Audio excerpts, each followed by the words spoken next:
स्वागत है सबका आज के सेशन में। आज मैं आप लोगों को मोस्ट इंपॉर्टेंट चीज बताने वाला हूं मैट्रिक्स में। बेसिक मैंने बिल्कुल अच्छे समझाया था, आपने देखा नहीं होगा तो आप यहां से जाके लिंक डिस्क्रिप्शन में मैं डाल रहा हूं, वहां से जरूर उसको देखिएगा, समझिएगा, समझने की कोशिश करिएगा। ठीक है, आज मैट्रिक्स का अगला पार्ट में लेकर आए हूं और बहुत ही इंटरेस्टिंग टॉपिक आज का होने वाला है, जिसमें हर बच्चा गलती करता है।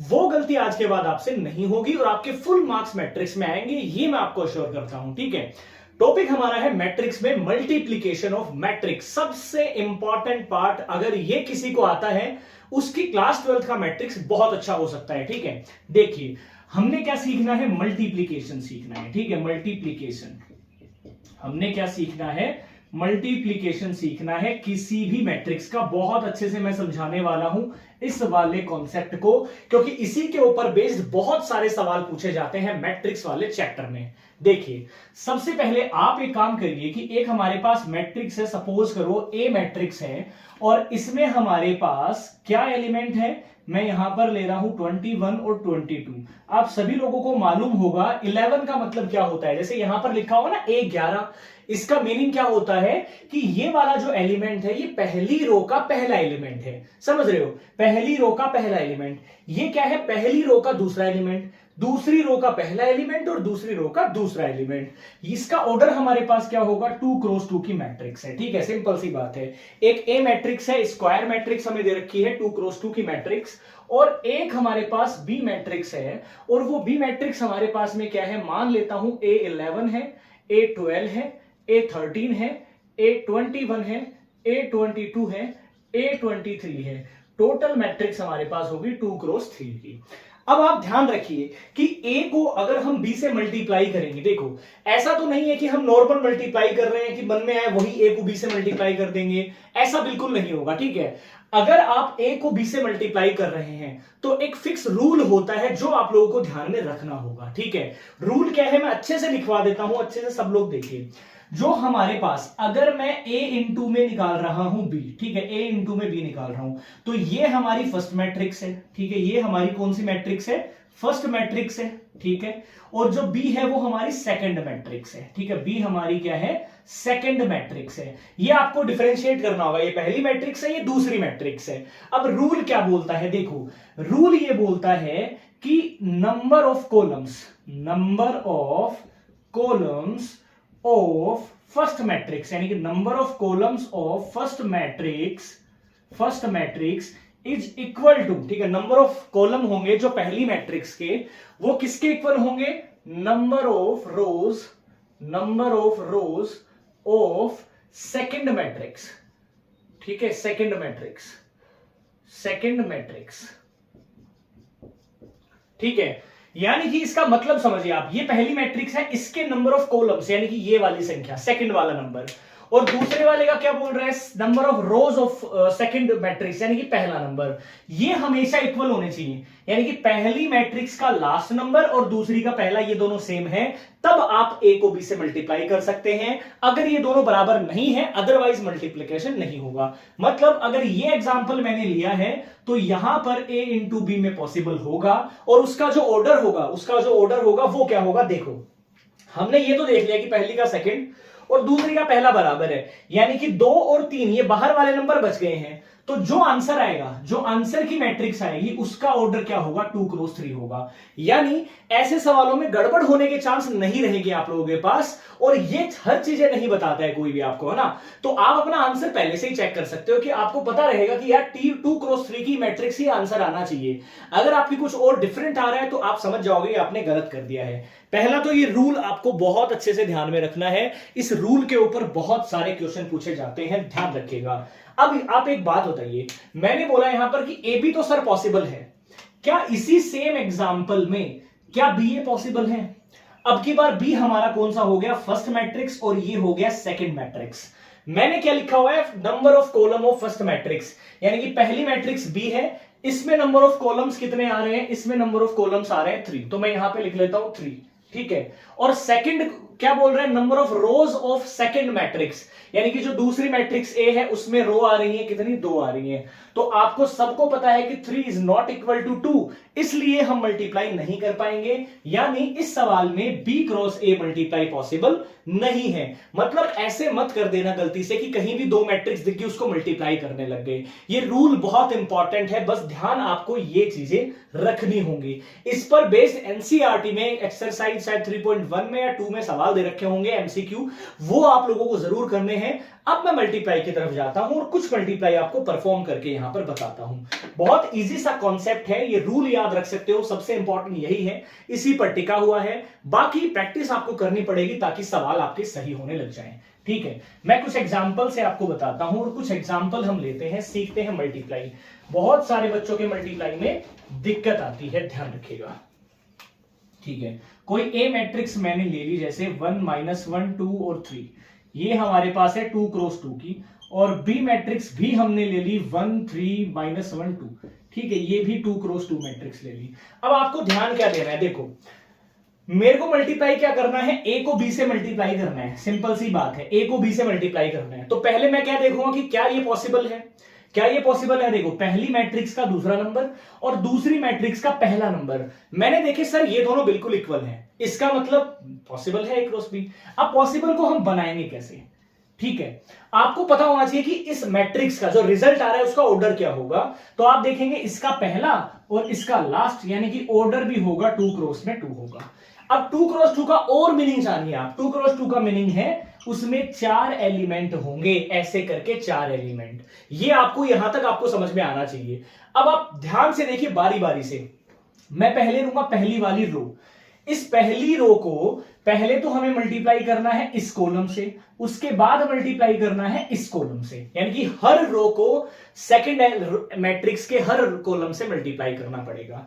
अब मल्टीप्लाई का मीनिंग जानिए आप। इसमें ये अगर मैं इस रो को इस कॉलम से करता हूं तो पहले नंबर को पहले से करूंगा तो 1 × 1 1 होता है, दूसरे को दूसरे से करूंगा -1 -1 भी +1 होता है। अब मैं करूंगा इस रो को सेकंड कॉलम से, तो 1 को करूंगा मैं 3 से, यानी कि 3 आएगा। अब -1 को करूंगा 2 से, तो -2 आएगा। समझ गए मेरी बात को। अब आ जाओ सेकंड रो पे, ठीक है। अब यही चीज सेकंड रो के साथ करनी है, पहले सेकंड रो को फर्स्ट कॉलम से करेंगे, फिर सेकंड रो को सेकंड कॉलम से करेंगे।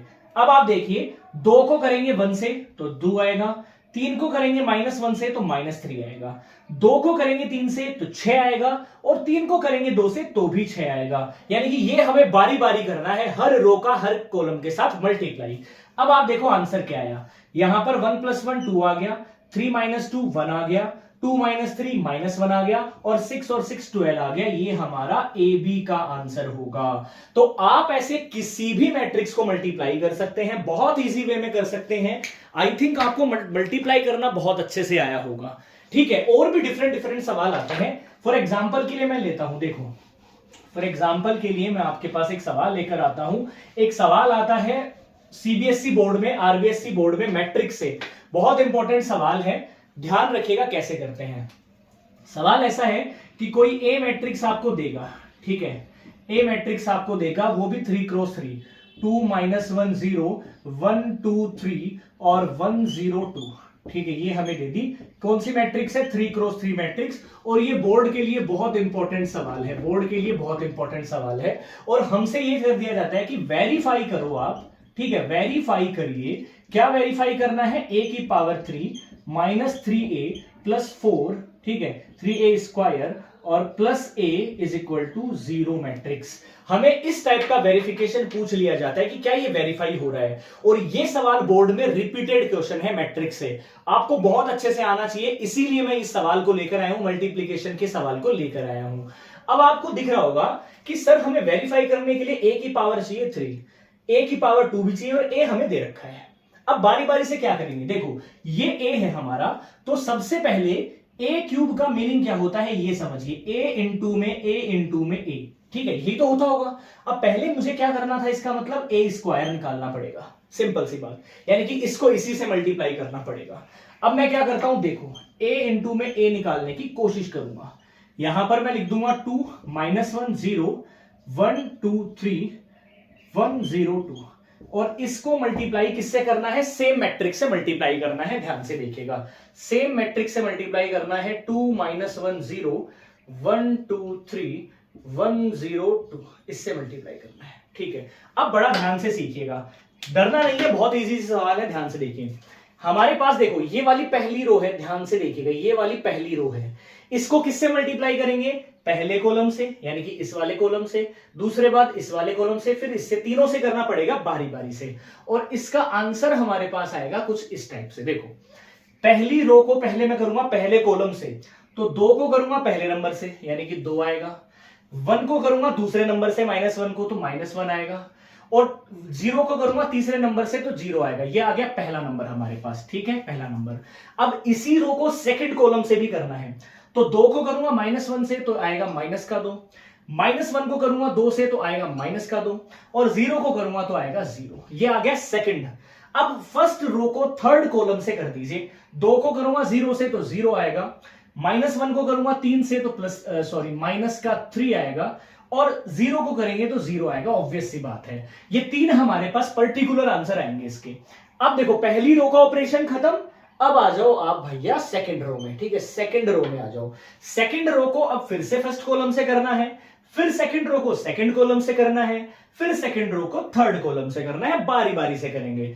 तो 1 को करूंगा मैं 2 से, तो 2 आएगा। 2 को करूंगा 1 से, प्लस का 2 आएगा। और 3 को करूंगा 1 से, प्लस का 3 आएगा। अब इसी रो को सेकंड कॉलम में ले आओ। 1 को करूंगा -1 से, -1 आएगा। 2 को करूंगा 2 से, +4 आएगा। 3 को करूंगा 0 से, +0 आएगा। अब इसको ले आओ थर्ड से, यानी कि 1 को करूंगा 0 से, 0 आएगा। 2 को करूंगा 3 से, 6 आएगा। 3 को करूंगा 2 से, 6 आएगा। अब आ जाओ लास्ट, ये लास्ट रो है मेरे पास में, इसको बारी बारी से तीनों से कर दो। 1 को करूंगा 2 से, 2 आएगा। 0 को करेंगे हम, 0 आएगा। और 2 को करेंगे 1 से, प्लस का 2 आएगा। 1 को करेंगे हम -1 से, तो -1 आएगा। 0 को करेंगे 2 से, 0 आएगा। और 2 को करेंगे 0 से, 0 आएगा। इसको कर दीजिए थर्ड कॉलम से, यानी कि 1 को करेंगे 0 से, 0 आएगा। 0 को करेंगे 0 आएगा। और 2 को करेंगे 2 से, 4 आएगा। तो हमारे पास आंसर क्या आ गया है, ध्यान से देखिएगा। आंसर हमारे पास क्या आया, 2 - 1 होता है प्लस का 1, -2 -2 -4, -3 यहां बचेगा। 2 + 2 4 और 7, 4 में से 1 गया 3, 6 और 6 12, 2 और 2 4, -1 और 4। ये हमारा आंसर आ गया a² का।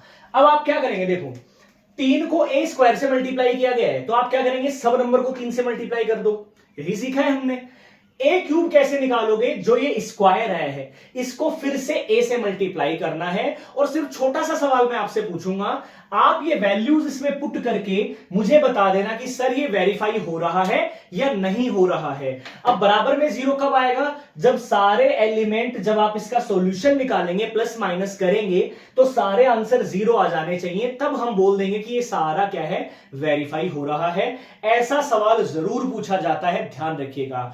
अब नेक्स्ट पार्ट में मैं एक और ऐसा सवाल लेकर आऊंगा, एक और ऐसा टॉपिक लेके आऊंगा मैट्रिक्स का, जहां से बोर्ड में हर एक सेट में सवाल आता है। और मोस्ट इंपॉर्टेंट क्वेश्चंस मैं आपको करवाने वाला हूं जो क्लास 12th के हैं। आप एनसीईआरटी के क्वेश्चंस खुद से निकाल सकते हैं, कोई भी डाउट हो कमेंट करके बता सकते हैं।